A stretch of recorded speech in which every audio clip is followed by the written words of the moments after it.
ತಲೆಕೊಟ್ಟು ಪ್ರೇಮಿಗಳಿಬ್ಬರು ಆತ್ಮಹತ್ಯೆ.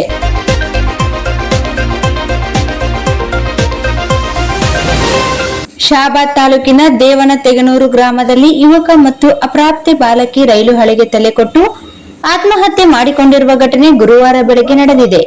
ಗ್ರಾಮದ ಶಿವಪ್ಪ ಸಾಬಣ್ಣ 23 ವರ್ಷ ಹಾಗೂ ಅದೇ ಗ್ರಾಮದ 16 ವರ್ಷದ ಬಾಲಕಿ ಪರಸ್ಪರ ಪ್ರೀತಿಸುತ್ತಿದ್ದರು ಎನ್ನಲಾಗಿದೆ. ಇಬ್ಬರು ಬೇರೆ ಬೇರೆ ಜಾತಿಗೆ ಸೇರಿದವರಾಗಿದ್ದರಿಂದ ಕುಟುಂಬದವರು ತಮ್ಮ ಸಂಬಂಧವನ್ನು ವಿರೋಧಿಸಬಹುದು ಎಂಬ ಆತಂಕದಿಂದ ಈ ಕಠಿಣ ನಿರ್ಧಾರ ಕೈಗೊಂಡಿರುವ ಶಂಕೆ ವ್ಯಕ್ತವಾಗಿದೆ.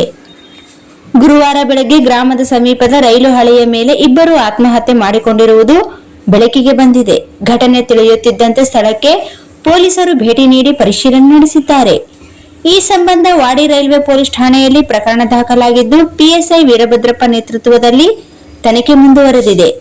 ಆತ್ಮಹತ್ಯೆ ಯೋಚನೆ ಬಂದಾಗ ಅದನ್ನು ನಿಗ್ರಹಿಸಲು ರಾಜ್ಯ ಸರ್ಕಾರದ ಆರೋಗ್ಯ ಇಲಾಖೆಯ ಹೆಲ್ಪ್ಲೈನ್ 104 ಸಹಾಯ ಮಾಡುತ್ತದೆ.